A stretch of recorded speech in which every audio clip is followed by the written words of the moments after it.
आशा करता हूँ आप सब बहुत अच्छे होंगे। मेरा नाम है सिद्धांत अग्निहोत्री। स्टडी ग्लोस पे आपका बहुत बहुत स्वागत है।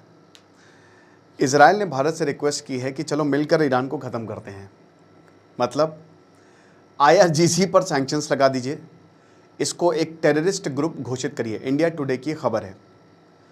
अब ये कितने रिलायबल है पता नहीं, लेकिन दोस्तों अब मीडिया में छप तो रहा है। हालांकि ऑफिशियली अभी ऐसा कुछ कहा नहीं गया है, लेकिन बैकडोर में ये रिक्वेस्ट भारत से की गई है। अब इसका क्या मतलब है, चलिए हम एक एक करके जानते हैं। देखिए, AI का ये जो मेगा बंडल है, इसको आज हम बंद करेंगे, क्योंकि आज से हमारी क्लास जो है bonus class AI video creation में शुरू होगी। तो आप इस कोर्स को अवेल कर सकते हैं। आपको बोनस क्लास भी मिलेगी, डिस्क्रिप्शन कमेंट बॉक्स में लिंक है। तो बात क्या है, बात ये है कि जो इजराइल है उसने भारत से ये रिक्वेस्ट की है कि सर एक काम करिए, पहले तो आप इसको एक टेररिस्ट ग्रुप घोषित करिए।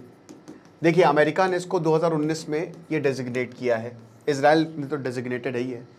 ऑस्ट्रेलिया ने पिछले साल नवंबर में बोला था कि स्टेट स्पॉन्सर्ड टेररिज्म करता है ये, यानी कि ऑस्ट्रेलिया और they are on the same page.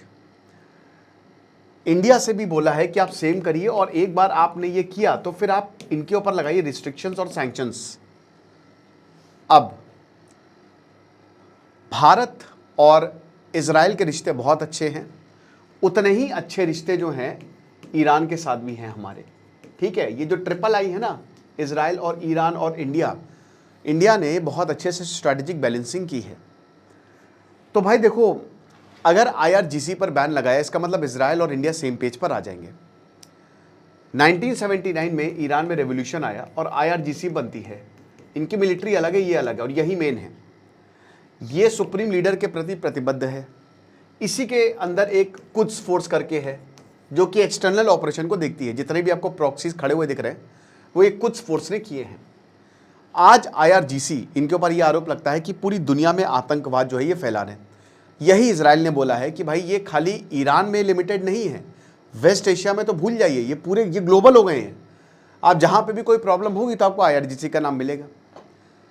अभी मार्को रूबियो भारत में आए, ईरान जो भारत एम्बेसी है, उन्होंने पता क्या लिखा, क्या ट्वीट किया, कुछ तो तमीज़ सीख लो भारतीयों से, सबसे पुरानी सभ्यता है, थोड़ा सा लेसन ले लो। भारत और ईरान के रिश्ते बेहतरीन है मेरे भाई। चाबहार पोर्ट हमने बनाया, क्यों बनाया, कि पाकिस्तान के ग्वादर को काउंटर कर सके। और ईरान अब रिक्वेस्ट कर रहा है कि आप चाबहार को मत छोड़िएगा। ईरान से हमने तेल खरीदा। ईरान में 10,000 भारतीय काम करते हैं, रहते हैं। ईरान के साथ हमारे हिस्टोरिकल टाइज हैं। आपको पता है जो भारत में पारसी रहते हैं, उनकी जेनेटिक हिस्ट्री क्या है, वो सबसे एंशिएंट है। मतलब सबसे पहले अगर आप जेनेटिक हिस्ट्री देखें तो वो ईरान के पूर्वज हैं। आप समझ रहे हो। तो हमारे यहाँ एक सिग्निफिकेंट पॉपुलेशन भी पारसीज की है। सो ईरान और भारत के रिश्ते अच्छे हैं, बहुत अच्छे हैं। और अगर भारत इजराइल की बात मानता है तो यानी कि ईरान का सीरियस डिप्लोमेटिक फॉलोआउट होगा। IRGC ईरान को चलाता है और अभी कंट्रोल उन्हीं के पास है। मुताबा खामेनी दिख नहीं रहे। जब तक IRGC रहेगा, इजराइल तो चाहेगा कि हर देश जो है IRGC को आतंकवादी संगठन घोषित कर दे। अब देखिए, डोनाल्ड ट्रंप ने पाकिस्तान को भी फंसा दिया है। डोनाल्ड ट्रंप पाकिस्तान से बोल रहे कि इजराइल को रिकॉग्नाइज करो। एक रिपोर्ट में ये बोला था, और अमेरिका ने ये कहा, अमेरिका के इंटेलिजेंस रिपोर्ट आई थी कि आसिम मुनीर एक रेड फ्लैग है, क्योंकि इसके IRGC ऑफिशियल से बहुत ही क्लोज संबंध है। यानी कि आपको धोखा दिया जा रहा है, आपको टोपी पहनाई जा रही है। तो भले ही आपको सामने देश दिखे आपकी मदद करते हुए, पीछे ईरान चाहिए। ईरान के पास खजाना है, तेल है उनके पास, स्ट्रैटेजिकली उनकी पोजीशन बहुत इंपॉर्टेंट है।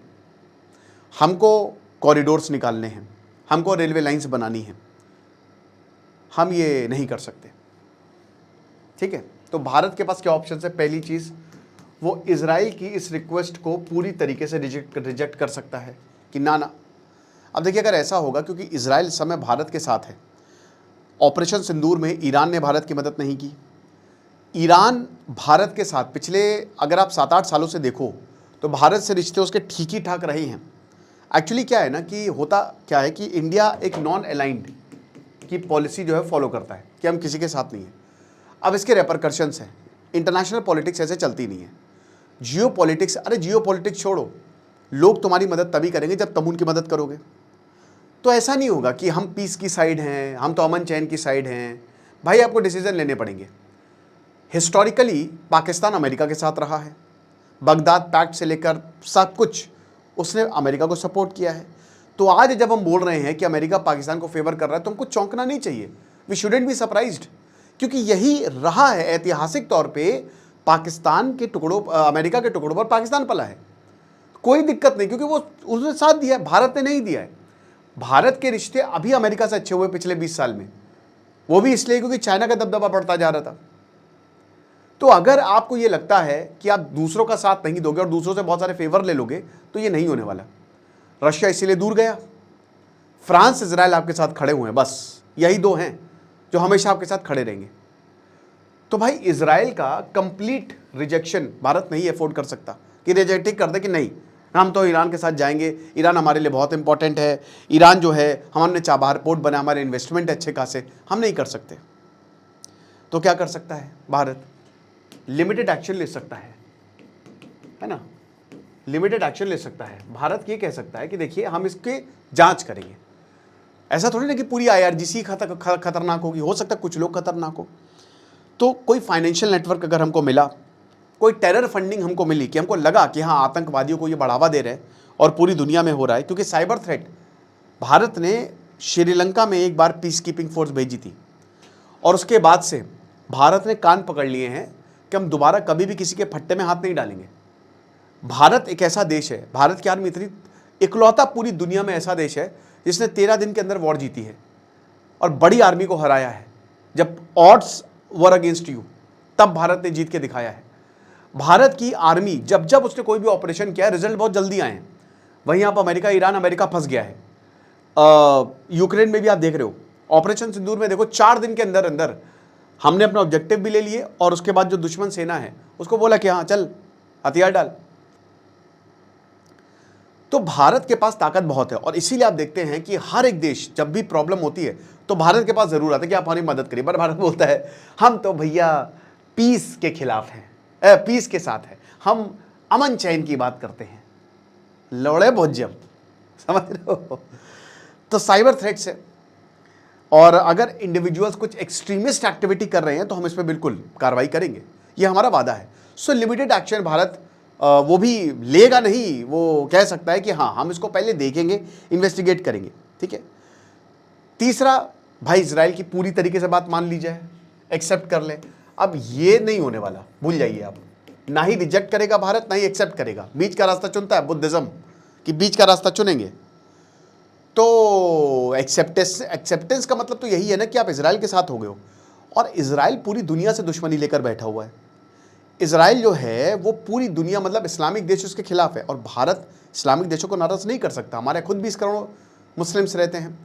आज पाकिस्तान अमेरिका के बिक गया है तो आप देखिए ना शियाओं ने क्या भयानक प्रदर्शन किए, 22 लोग मर गए।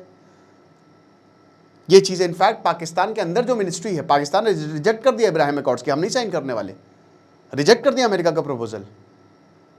ख्वाजा आसिफ उसने बोला था कि ये इजराइल तो they will burn in hell, ये नर्क में चलेंगे। इंटेलिजेंस कोऑपरेशन इजराइल के साथ कर सकता है भारत, जो कि करेगा ही। मोसाद ने रॉ की बहुत मदद की है, तो defence, drones, intelligence, cyber security कर सकता है। टारगेटेड सैंक्शंस लगा सकता है इंडिविजुअल्स के ऊपर, ऑफिशियली डेजिग्नेट नहीं करने वाला। तो स्टे न्यूट्रल पॉलिसी जो हमारी है उसी पर ही हम टिकेंगे। बाकी आप बताइए आपको क्या लगता है। और हमारा बहुत ही शानदार कोर्स है, आज आखिरी दिन, आप इसको अवेल करिए। Thank you so much.